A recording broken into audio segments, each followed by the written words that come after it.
don't know a lot about cars, but I do know a lot about, the zombie apocalypse and what I would like to have to survive. And so I think that I'll be able to come up with something that looks cool, but may not be very practical or effective because I'm not good with physics and things like that. But it seemed like a fun challenge, and I'm up for doing things that I don't think I'm capable of to see if I pull them off. And then if I fail, I go, nah, I didn't think I could do that anyway. Really, I just think back to all the issues of The Walking Dead and different ways that zombies were taken out and different scenarios that they were in and what they would need to have to get out of them, and basically just design that around a car. When I first saw Robert's rendering, you always jump into it thinking it's impossible. And the more you actually sit there analyzing how you're going to try to make this thing come into reality, it starts to become more doable. But you really have to open up your mind and think outside the box.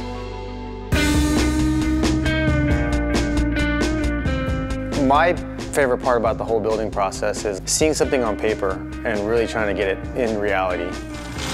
So for me, anytime you get a rendering, I tend to always say like, oh, that's kind of impossible. And 2-3 days into it, you start thinking like, oh, I think I really can do that. And I think that's just the best part of building anything. So for Robert not being a physics guy, he actually did a really good job on the drawing. The fact that, this thing will be able to move around and take you from place to place as you're gathering supplies and, be able to do that in a somewhat safe way, I think would make it kind of an ideal station, to have that you can move around in and then wait in and then go from place to place in.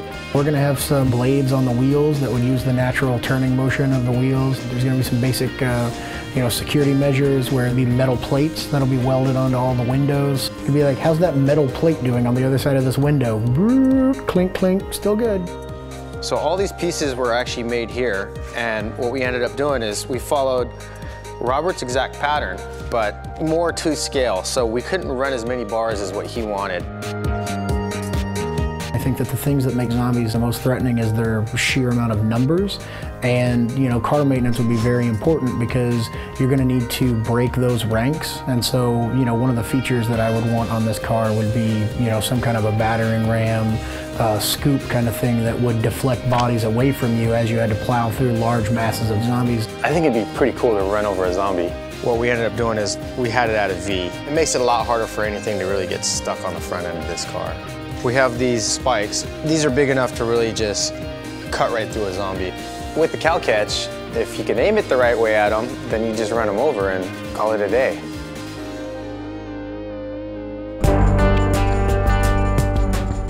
The car's supposed to look like it has a lot of armor plating. A lot of it was choosing the color, choosing the texture. So we tried a few different samples. What we finally ended up deciding on was this right here. It looks more like an armor, and we could match it by going with a one-piece rivet. I think that you can never underestimate the resourcefulness of people. Stuck in a zombie apocalypse, the entire world would essentially become a prison. There's not any TV, there's nothing really to do, and your survival depends on your ingenuity. Hyundai does a good job on things, getting to work with them and actually, tear their car up and make it look crazy. It's kind of a lot of fun.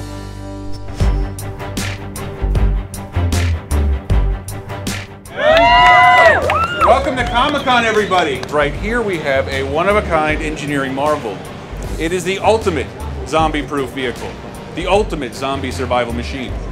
And it was designed by none other than Walking Dead writer and creator, Robert Kirkman. Woo! Guys, let's take the drapes off.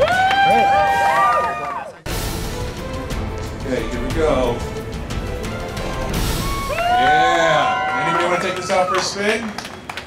So Robert, can you describe in words what it feels like to see your very first car design realized in the Hyundai Elantra? It's absolutely ridiculous to think of like someone who doesn't really know a lot about cars sitting down and going, oh, the best way to kill zombies is this, and this might not make any sense, but this looks neat, And then being able to have somebody as talented as Gary come in and just be able to transform it into this is absolutely remarkable. I'm completely blown away. This is amazing.